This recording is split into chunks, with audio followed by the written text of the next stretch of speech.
હવે લેન્સ વડે રચાતા પ્રતિબિંબનું નિરીક્ષણ.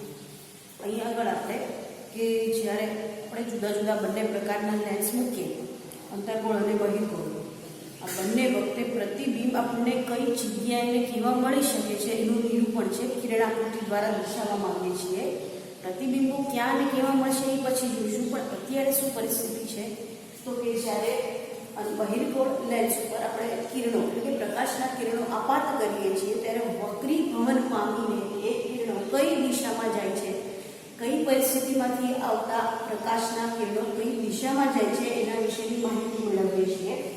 તો તમે જોઈ શકો છો બહિર્ગોળ લેન્સ છે, કેન્દ્ર છે એટલે કે ધ્રુવ કહી શકીએ, જેને O વડે દર્શાવ્યું છે, જેના માટે તમને બધી વ્યાખ્યાઓ આવડવી જરૂરી છે લેન્સના જુદા જુદા ભાગોની. મેં ગઈકાલે તમને કીધું એ જ પ્રમાણે ધ્રુવ છે જેને O વડે દર્શાવ્યું છે, મુખ્ય અક્ષ છે, બંને બાજુ બંને સપાટી પરાવર્તક હોવાથી એને બે પ્રકારની કેન્દ્ર લંબાઈ જોવા મળશે, F1 અને F2. બરાબર. હવે મુખ્ય અક્ષને સમાંતર એક પ્રકાશનું કિરણ પસાર કરીએ છીએ. હવે વસ્તુ ક્યાંથી છે તો કે F થી દૂર છે. આ વસ્તુમાંથી આવતા પ્રકાશના કિરણો F થી દૂર છે ત્યારે એ પ્રકાશના કિરણો વક્રીભવન પામીને અહીંયા આગળ કઈ ઘટના જોઈએ છે, વક્રીભવન પામીને કઈ જગ્યાએ મળે છે તો કે F2 પર મળે છે. બરાબર. પ્રતિબિંબ ક્યાં મળે છે તો કે F2 ઉપર, જે અહીંયા લખ્યું છે અહીં મુખ્ય અક્ષને સમાંતર આવતા કિરણો બીજી તરફ F2 પર કેન્દ્રિત થાય છે. એવી જ રીતે અંતર્ગોળ જોઈએ, જેની અંદર F1 થી એટલે કે એનાથી દૂરથી આવતા પ્રકાશના કિરણો કોઈ પણ જગ્યાએ કેન્દ્રિત થતા નથી પણ વિચલન પામી જાય છે. અપ્રસરણ એટલે અહીં નામ આપ્યું છે અપસરણ. અહીં મુખ્ય કેન્દ્રને સમાંતર કિરણો બીજી તરફ અપસરણ પામે છે, બીજી તરફ અપસરણ પામે છે એટલે કે ફેલાઈ જાય છે ચારે બાજુ, કોઈ પણ જગ્યાએ કેન્દ્રિત થતા નથી. ત્યાર પછીનો મુદ્દો છે અહીંયા આગળ પ્રકાશનું કિરણ જ્યારે તમે F1 પરથી આપાત કરો છો, પ્રકાશના કિરણો F1 પરથી આપાત કરો છો ત્યારે વક્રીભવન પામીને મુખ્ય અક્ષને સમાંતર જોવા મળે. ફરીવાર બોલું છું કે જ્યારે પ્રકાશના કિરણો F1 પર પડે ત્યારે લેન્સમાંથી પસાર થઈને પ્રકાશના કિરણો મુખ્ય અક્ષને સમાંતર કિરણો જોવા મળે છે. એવી જ રીતે અહીંયા જ્યારે પ્રકાશના કિરણો લેન્સ પરથી મુખ્ય અક્ષને સમાંતર દિશામાં નિર્ગમન થતું જોવા મળે છે. અહીં આગળ નિર્ગમન એટલે કેન્દ્રિત થતું નથી પણ છેક દૂર સુધી અનંત સુધી એનું ચલન અથવા પ્રશ્ન ચાલુ રહે એનું કીધું છે નિર્ગમન. તો અહીંયા આગળ સમાંતર અક્ષને સમાંતર કિરણો પસાર થાય છે અને લેન્સની બીજી તરફથી નિર્ગમન પામતું જોવા મળે છે. ને અહીંયા આગળ છેલ્લું છે જ્યારે પ્રકાશના કિરણો ધ્રુવ એટલે કે મુખ્ય કેન્દ્ર ધ્રુવ ઉપરથી પસાર થાય છે. હવે લેન્સ છે બંને બાજુ પારદર્શક છે, બંને બાજુ સપાટી પરાવર્તક છે, બંને બાજુ પરાવર્તન અને વક્રીભવન અનુભવી શકાય છે, જેથી અહીંયા કેન્દ્રમાં O છે. હવે એમાંથી જ્યારે પ્રકાશનું કિરણ પસાર થાય છે ત્યારે તે અનંત અંતર સુધી ગતિ કરતું જોવા મળે છે, કોઈ પણ જગ્યાએ કેન્દ્રિત થતું નથી. બરાબર. જે દિશામાં જાય છે એ દિશામાં આગળ વધતું જાય છે. અહીંયા આગળ કહેવા માંગે છે ને અહીંયા કહી શકાય કે અહીં બંને લેન્સમાં કિરણ નિર્ગમન પામે છે. અહીંયા આગળ કહેવું હોય તો કહી શકાય કે બંને લેન્સની અંદર જ્યારે પ્રકાશનું કિરણ ઓમાંથી પસાર થાય ત્યારે એ નિર્ગમન પામવું અને અનંત અંતર સુધી ગતિ કર્યા કરે છે. આ છે વક્રીભવન કેવી રીતે થાય. બંને લેન્સમાં બહિર્ગોળ અને અંતર્ગોળ લેન્સમાં વક્રીભવન કેવી રીતે થાય એના વિશેની માહિતી.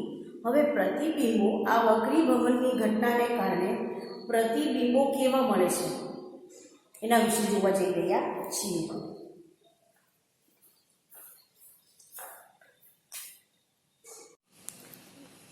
ચલો, તમારી સામે કિરણાકૃતિ દર્શાવી છે બહિર્ગોળ લેન્સ વડે રચાતા પ્રતિબિંબો, જેની અંદર તમે જોઈ શકો છો કે અનંત અંતરેથી આવતા જે પ્રતિબિંબો છે એ લેન્સ પર સપાટી પર આપાત થાય છે ત્યારે પ્રતિબિંબ સ્વરૂપે તમને જુદી જુદી પ્રકારની આકૃતિઓ જોવા મળશે. આ તબક્કાવાર દરેક આકૃતિ તમારી સામે દર્શાવેલી છે. તમારી ટેક્સ્ટબુકમાં તમે જોઈ શકો છો પેજ નંબર 180, જેમાં દરેક વસ્તુ વિગતે તમને દર્શાવી છે. છતાં પણ એક વખત આપણે સમજવા પ્રયત્ન કરીએ કે આ આકૃતિ તમને શું કહેવા માંગે છે. તો પહેલી આકૃતિ છે જેમાં લેન્સ એનો દર્પણ છે M અને N, બરાબર. મુખ્ય અક્ષ છે જે ગુલાબી કલરના ચોકથી દર્શાવવામાં આવ્યો છે અને પીળા કલરના ચોક દ્વારા કિરણો દર્શાવવામાં આવે છે. દરેક આકૃતિ માટે સમાન છે. અને બ્લુ કલર તમે જે લાઈન જોવો છો ભૂરા કલરની, એ છે વસ્તુ અને વસ્તુનું પ્રતિબિંબ, બરાબર. હવે મુખ્ય અક્ષ છે એને સમાંતર રૂપે ઘણા બધા પ્રકાશના કિરણો આપાત કરે છે, જે એક જગ્યાએ એકત્રિત થઈને F2 ઉપર પડે છે. તો આ પ્રકાશના કિરણો વક્રીભવન પામીને અક્ષની એક જગ્યાએ કેન્દ્રિત થાય છે, જે F2 છે. તો અહીંયા આગળ જે પણ વસ્તુ મૂકેલી છે એનું પ્રતિબિંબ તમને ખૂબ બિંદુઓ એટલે ખૂબ સૂક્ષ્મ જોવા મળે. તમે જોઈ શકો છો ખૂબ બિંદુ સ્વરૂપે કિરણો ભેગા થાય છે અને ખૂબ નાનું અત્યંત સૂક્ષ્મ કહી શકાય એવું મળે છે. આ કેવું હોય છે તો કે વાસ્તવિક અને ઉલટું. બીજા નંબરની આકૃતિ જોઈએ, જેને આપણે AB એ વસ્તુ છે અને અહીંયા A' B' એ વસ્તુ પ્રતિબિંબ છે.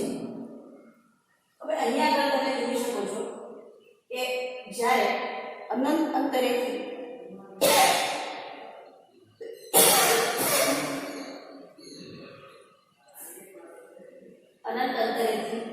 જ્યારે લેન્સમાંથી વક્રીભવન પામીને વસ્તુનું પ્રતિબિંબ ઉત્પન્ન થાય છે એ સરખું જ છે. એટલે વસ્તુની જેવું જ એનું માપ કેવું હશે, એની વસ્તુની જેવું જ,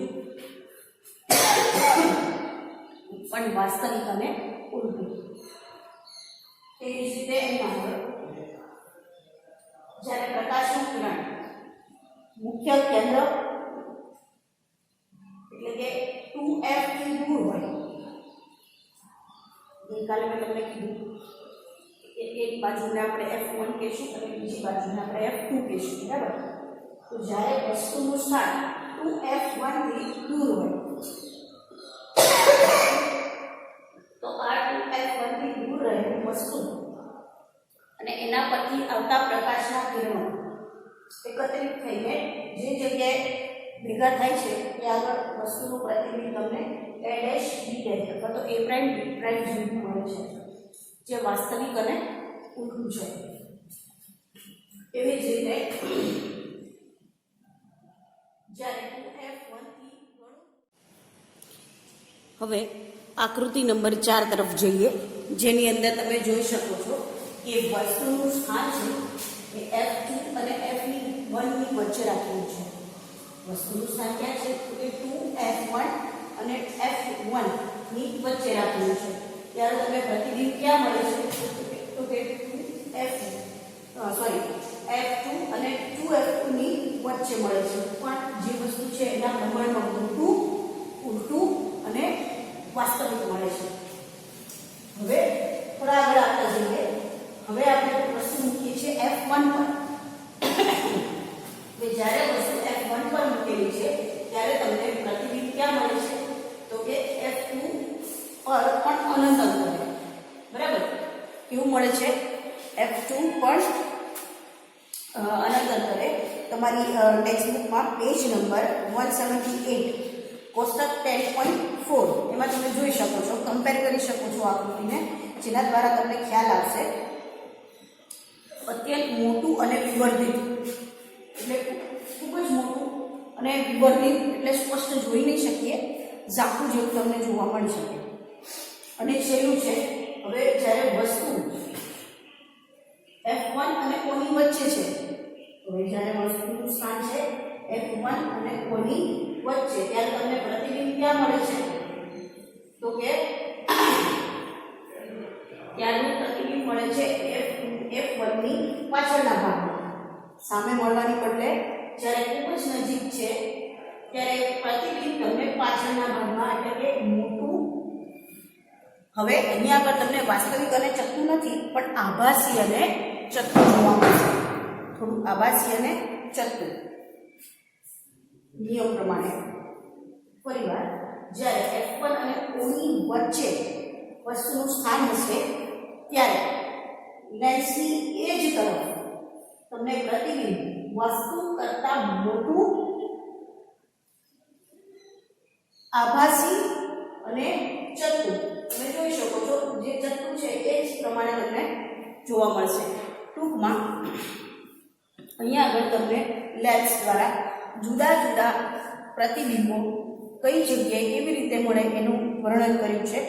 અહીંયા આગળ તમારે શું કરવાનું છે તો કે જ્યારે લેન્સની બંને બાજુએ F1, F2, 2F1, 2F2 નિર્દેશિત કરી નાખો અને ક્રમશઃ ધીમે ધીમે પ્રતિબિંબો વસ્તુ આગળ ખસેડતા જાઓ, લેન્સની નજીક લેતા જાઓ અને દર વખતે તમને પ્રતિબિંબ જુદું જુદું જોવા મળશે. એવું ક્રમશઃ અહીંયા દર્શાવેલું છે. અનંત અંતરેથી પછી 2F1 પર, પછી 2F1 અને F1 ની વચ્ચે, પછી F1 થી થોડું અંતરની બાજુએ એક્ઝેક્ટ F1 પર અને F1 અને O ની વચ્ચે. આમ ક્રમશઃ તમને જુદા જુદા પ્રતિબિંબો જોવા મળે છે. આ આકૃતિને તમારે પુસ્તક સાથે સરખાવવાનું છે, એનું વર્ણન સરખાવતા જવાનું છે જેથી કરીને તમને સમજવું વધારે સરળ રહેશે. હવે બહિર્ગોળ લેન્સ પછીનું છે અંતર્ગોળ લેન્સ. તો એના વિશે જોઈએ એ શું કહેવા માંગે છે. આ જ રીતે આગળ વધીએ.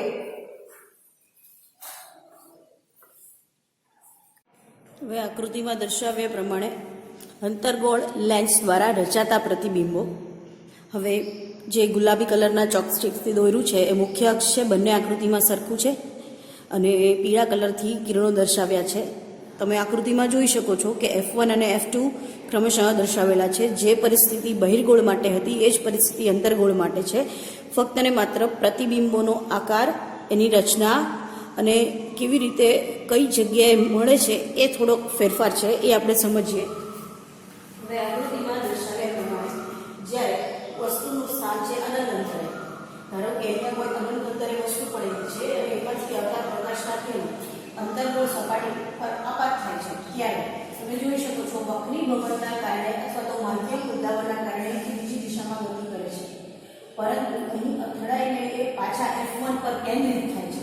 જે સફેદ કલરના ચોકસ્ટિકથી દોર્યું છે એ છે પ્રતિબિંબો માટે રચાતા અથવા તો પ્રતિબિંબો માટે ગતિ કરતા પ્રકાશના કિરણો જે તમને F1 પર મળે છે. તે કહેવામાં એવું છે કે અહીંયા આગળ જે વસ્તુ પડ્યું છે એનું તમને પ્રતિબિંબ અહીંયા આગળ F1 પર મળે છે, જે ખૂબ જ નાનું, સૂક્ષ્મ છે અને આભાસી અને ચત્તું છે. અનંત અંતરેથી આવતા પ્રકાશના કિરણો અથવા તો દૂર પડેલી કોઈ વસ્તુનું પ્રતિબિંબ જ્યારે અંતર્ગોળ લેન્સ છે ત્યારે તમને વક્રી ભ્રમણ પામીને તમને F1 પર મળે છે. અને બીજી પરિસ્થિતિ છે અહીંયા આગળ અનંત અંતરે અને F1 વચ્ચે કોઈ પણ જગ્યાએ તમે વસ્તુ મૂકી હોય, અનંત અંતરે અથવા તો F1 ની વચ્ચે, F1 ની વચ્ચે કોઈ પણ જગ્યાએ, ચાહે 2F1 પર હોય, 2F1 અને F1 ની વચ્ચે હોય કે F1 પર હોય, કોઈ પણ જગ્યાએ તમે મૂકો દર વખતે પરિસ્થિતિ એક સરખી રહેશે. શું તો કે જ્યારે વસ્તુનું સ્થાન અનંત અંતરથી નજીક અને O થી અંદર કોઈ પણ જગ્યાએ છે ત્યારે અંતર્ગોળ લેન્સ દ્વારા ઉત્પન્ન થતા પ્રતિબિંબ તમને O અને F1 ની વચ્ચે મળે છે. જે ખૂબ નાનું હોય છે, બિંદુવત નહીં પણ જે મુખ્ય આકૃતિ છે અથવા તો મુખ્ય વસ્તુ છે એના કરતાં નાનું અને ચત્તું અને આભાસી જોવા મળે છે. તો અહીંયા આગળ અંતર્ગોળ લેન્સ દ્વારા રચાતા પ્રતિબિંબો જે બેઝ છે, તમે આકૃતિ પેજ નંબર 181 અને એનું કોષ્ટક આપેલું છે 179 પેજ ઉપર બંને સરખાવતા જજો જેથી કરીને તમને સમજવું સરળ રહે. તો આ સાથે લેન્સ દ્વારા રચાતા પ્રતિબિંબો અહીં પૂરું થાય છે. પછી નેક્સ્ટ ટોપિકમાં આપણે એની સંજ્ઞા એના સૂત્ર વિશેની માહિતી મેળવશું. Thank you.